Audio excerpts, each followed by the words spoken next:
اب آپ کو یہ بھی بتا دیں کہ قرآن مجید کے ہمارے اوپر حقوق کیا ہے۔ یوں تو بہت سے علماء نے بہت سی کتابوں میں بہت کچھ لکھا ہے، لیکن ہم فقیروں کے در سے آپ کو جو سمجھایا جا رہا ہے بڑا مختصراً 4 چیزیں سمجھائی جائیں گی۔ صرف 4 چیزیں آپ ذہن میں رکھیں۔ قرآن کے حق یہ ہیں کہ اس کو پڑھا جائے۔ پہلا حق قرآن کا یہ ہے کہ اس کو پڑھا جائے۔ دوسرا حق اس کا یہ ہے کہ اس کو سمجھا جائے۔ تیسرا حق اس کا یہ ہے کہ اس پہ عمل کیا جائے، اور چوتھا حق اس کا یہ ہے کہ اس کی آگے تعلیم دی جائے۔ بڑا ہی مختصراً میں نے آپ کو سمجھا دیا کہ سب سے پہلے اسے پڑھا جائے۔ اچھا، قرآن پڑھنا بھی، قرآن پاک پورے کا پورا 30 پارے قرآن مجید کے جو ظاہری طور پہ آپ کے ہاتھ میں ایک کتاب کی صورت میں قرآن پاک موجود ہے، یہ پورے کا پورا قرآن پاک بھی اسم اعظم ہی ہے۔ اس قرآن پاک کی مختلف آیات میں اسم اعظم موجود ہے۔ اب قرآن پاک کا جو خلاصہ ہے یا اس پورے قرآن مجید کا جو نچوڑ ہے وہ سورہ اخلاص میں موجود ہے۔ پورے قرآن مجید کا جو نچوڑ ہے وہ سورہ فاتحہ میں بھی موجود ہے۔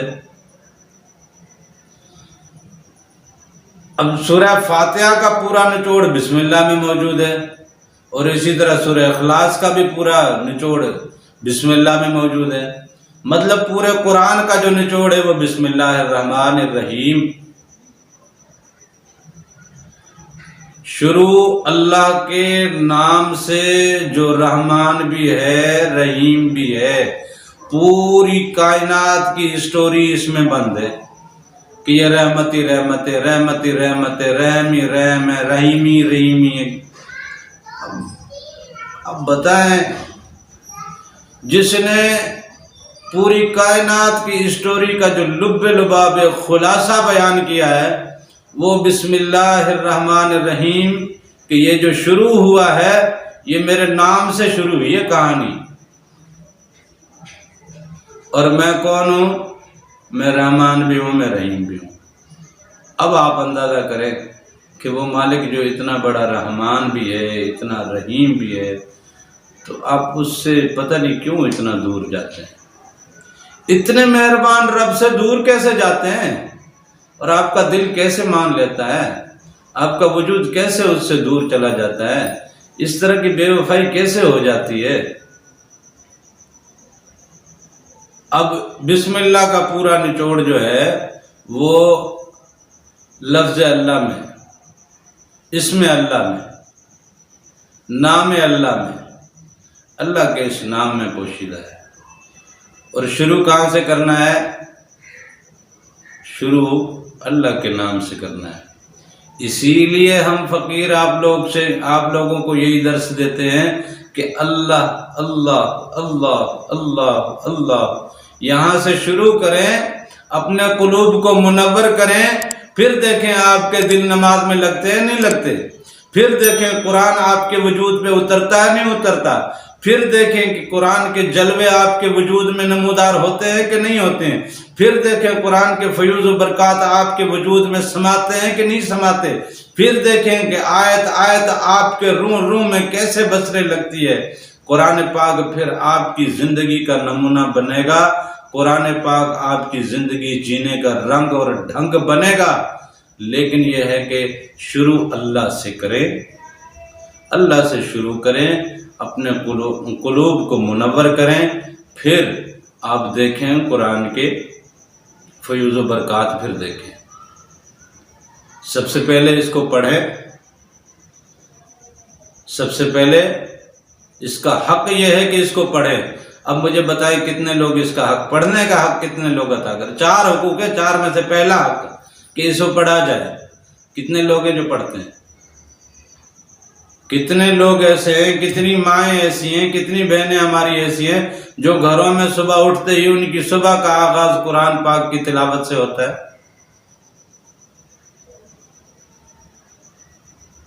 اور پھر دوسرا حق اس کا یہ ہے کہ اس کو سمجھا جائے۔ اب سمجھنے کے لیے جی بہت سے علماء کرام نے یہ کہا ہوا ہے کہ قرآن مجید کا ترجمہ بھی نہ پڑھا کرو، آپ لوگوں کو اس سے سمجھ نہیں سکو گے۔ قرآن بڑی بھاری کتاب ہے، بڑی مفصل کتاب ہے، بڑی جامع کتاب ہے، ایسے آپ پڑھ نہیں سکو گے، بہک جاؤ گے۔ ارے مولوی صاحب کا لکھا ہوا ترجمہ پڑھ کے آپ بہک جاؤ گے، یار بڑی بات ہے۔ ایسا ترجمہ کیوں لکھا جو لوگوں کو بہکا دے؟ اس ترجمے کو اس انداز سے لکھتے ہیں کہ لوگوں کے لیے ہدایت کا باعث بنتا نا۔ بہت سے لوگ کہتے ہیں قرآن کا ترجمہ ایسے نہیں پڑھا کرو کسی مولوی سے، کسی عالم سے، کیونکہ وہ مولوی صاحب جو اپنی وہ جو ملائیں گے نا وہ لازمی ہے اس میں، تاکہ وہ پھر اسی سلسلے میں آپ چلتے رہیں۔ قرآن پاک کو سمجھیں، یہ دوسرا حق ہے۔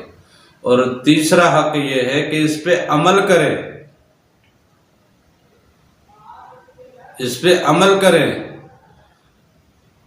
شروعات میں ہی کہہ دیا نا اس نے کہ ذالک الکتاب لا ریب فیہ ھدی للمتقین الذین یؤمنون بالغیب ویقیمون الصلاۃ ومما رزقناہم ینفقون، جو نماز قائم کرتے ہیں اور جو انہیں رزق دیا جاتا ہے اس میں سے خرچ کرتے ہیں۔ اب ظاہری رزق میں سے ہم کتنا خرچ کرتے ہیں اور باطنی رزق میں سے ہم کتنا خرچ کرتے ہیں۔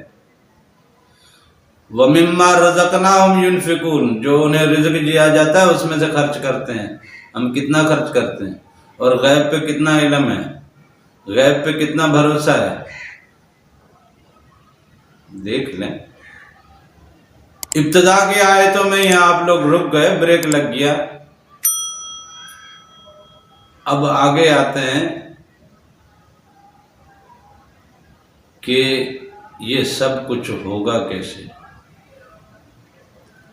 اور یہ ہونے کے لیے وہی طریقہ ہے جو حضور نبی کریم صلی اللہ علیہ وسلم نے اصحاب کرام کے قلوب سے دلوں کے جو جالے اتارے، وہ تو اس سونے کی نظر تھی نا، اس سونے کی نظر کا کمال تھا۔ اب ہر بندہ تو اس سونے کی نظر تک پہنچ نہیں پا رہا نا، سونا تو اب یہاں سے پردہ فرما گئے۔ اب جو سونے کے نسبت رکھنے والے ہیں یا جن کی روحیں بیدار ہو کے اس سونے تک ملاقات کے لیے پہنچتی ہیں، ان کی صحبت میں آ جائیں، ان کی صحبت سے فیض لے کے پھر آپ کو وہ حضور نبی کریم صلی اللہ علیہ وسلم کی محفل تک لے کے جائے۔ آپ کوئی شیخ پکڑے، اس شیخ میں فنا ہو جائیں، وہ پھر جب فنا ہوں گے تو اس شیخ کی جو روح ہے اس کے جسم کا ایک لطیفہ آپ کے قلب میں آ کے بیٹھے گا، اور وہ پھر آپ کے قلب کو مکمل تعلیمات سے آراستہ کرے گا، اپنی دوستی اور اپنی صحبت اور اپنے یارانہ اور اپنی پرواز سے آگاہ کرے گا، اور اس کو پرواز کی قوت بھی دے گا، اسے پھر سکھائے گا، ٹریننگ دے گا کہ یہ پرواز کیسے ہوتی ہے۔ پھر وہ ساتھ میں پرواز کرا کے لے جائے گا، وہ لیتا جائے گا، لے جائے گا، لے جائے گا، بار بار لے جائے گا۔ آپ کی پرواز جب مکمل ہو جائے گی پھر وہ آپ کو اجازت دے گا، اب آپ جاتے رہے۔ وہاں حضور کی محفل تک پہنچا کے پھر حضور نبی کریم صلی اللہ علیہ وسلم کی جب محفل میں پہنچیں گے تب کہ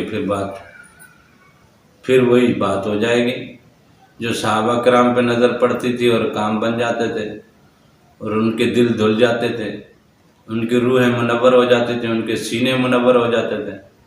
تو یہ سب کچھ ایسے ہی ہے،